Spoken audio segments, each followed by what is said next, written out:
Chapter 9. From Rejections to Recognition.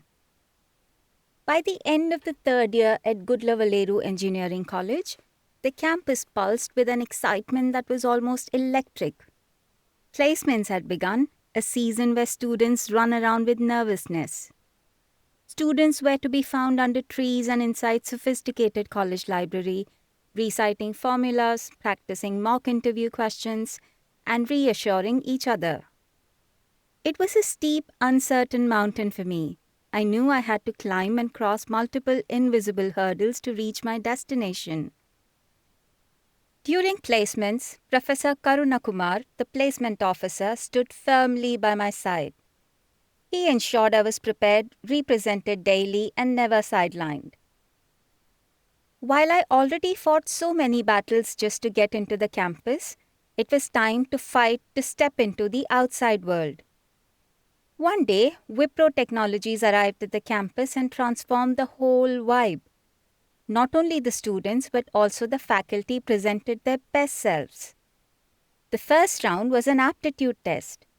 My scribe sat beside me, her voice clear as she read each question. Logical puzzles, English passages, and number patterns. Questions that most students saw while I had to hear, interpret, and answer in rhythm with her voice. When the shortlisted names were announced, my heart thudded as the HR from Wipro read aloud, Nagababu. A few students clapped, some seemed surprised. I smiled because even a small victory mattered. Then was the time of the technical interview. The room smelled faintly of air conditioning and new furniture. Questions came fast. Pointers in C, data structures, and flowcharts. The interviewers were curious, almost intrigued. One asked, "How do you debug without seeing the screen?" I replied, "The compiler talks to me. Every error has a sound. I follow the sound. I have to sequentially navigate through code, line by line, using keyboard arrow keys since I don't get a complete view at one time." He was impressed and said, "Brilliant answer." The HR round went smoothly too. It was about challenges, teamwork, and communication. I walked out feeling light and hopeful. That evening, results were announced. The roar of cheers filled the hall, and dozens of names were announced. There was joy and chaos. I waited, but my name did not come up. A quiet ache settled in my chest. Later, the placement officer approached. "Wipro has not rejected you, Nagababu. Your result is on hold. That's all we know." It wasn't rejection, it was silence. And sometimes silence is just destiny catching its breath. Days passed. Every morning I asked, "Any update?" And every evening, the placement officer said, "Nothing yet." Then one humid afternoon, he burst into our classroom, breathless but smiling. "Nagababu, Wipro wants to take your telephonic interview tonight." My pulse rushed. That evening, just as the campus slipped into a soft orange dusk, the landline rang. "Hello, this is Wipro's technical team. Are you ready, Nagababu?" "Yes, sir." Then questions were shot like arrows. Logical, algorithms, real-time problem-solving questions. I answered each with clarity. How would you work with interfaces that aren't visually accessible? By understanding logic, imagining layout, architecture, and design. He chuckled. Good answer. 2 more calls came that week. One for technical validation, another for HR. Then they didn't say much. No confirmations, no promises. But something in their tone changed. I felt the conversation was warmer and more settled. I didn't know the result yet, but I allowed myself to feel that I might have crossed the line. A few days later, the offer letter was rolled out to me. I called my mother and listened to her joyful voice. "See? I told you." Your hard work is stronger than any wall. For the first time in years, I felt content for allowing myself to dream without fear. A few months later, I attended L&T's off-campus drive at KL University. Humid hallways, long queues, and anxious faces everywhere. I cleared the written test and the technical round. In the HR round, the conversation was warm until one interviewer paused and said gently, "You have done exceptionally well.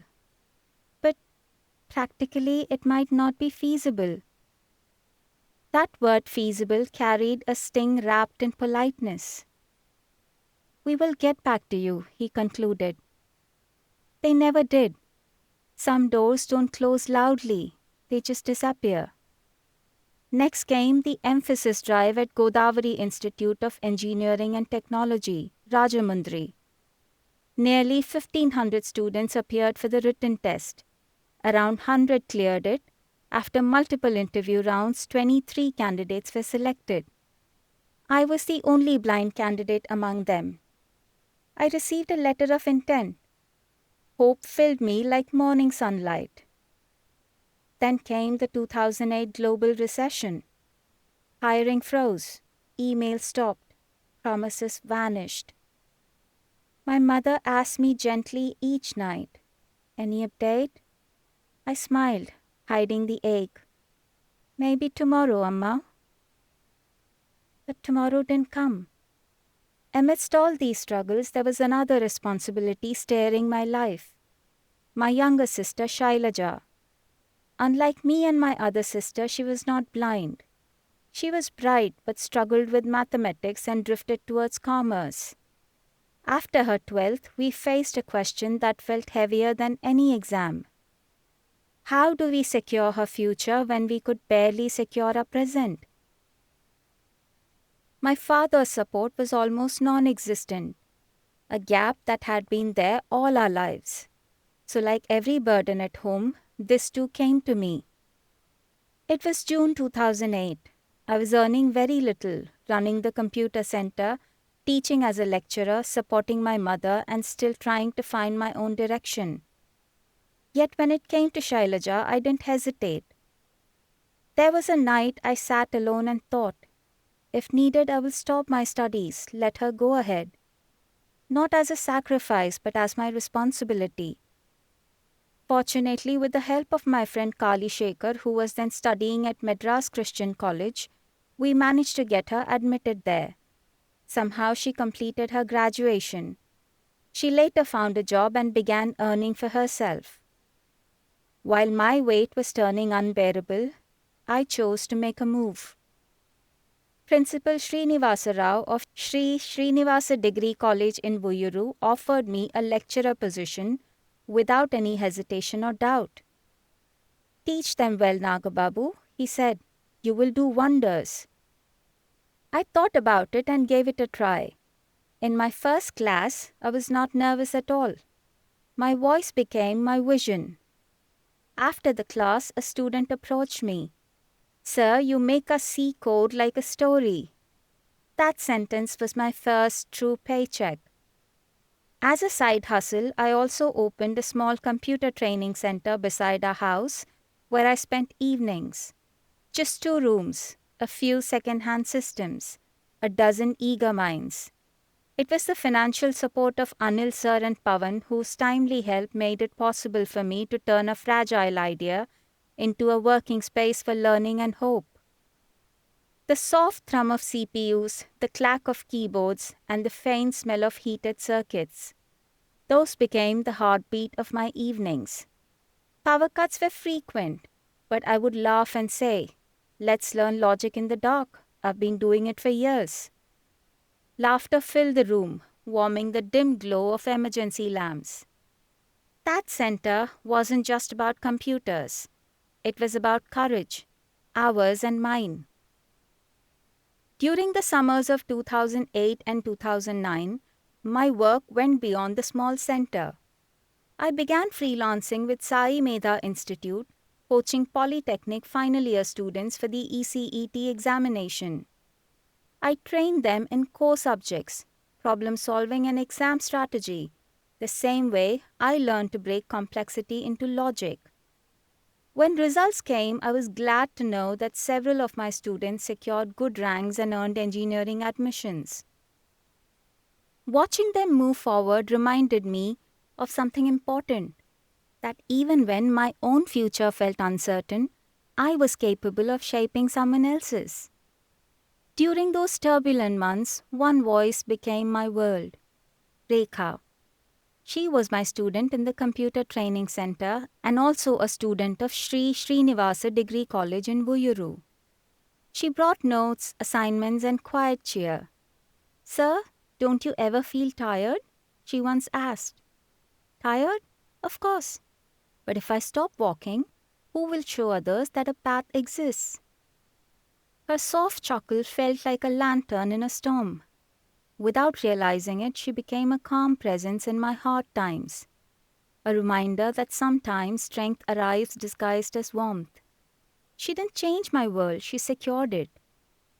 During those months, one incident shook me from deep inside.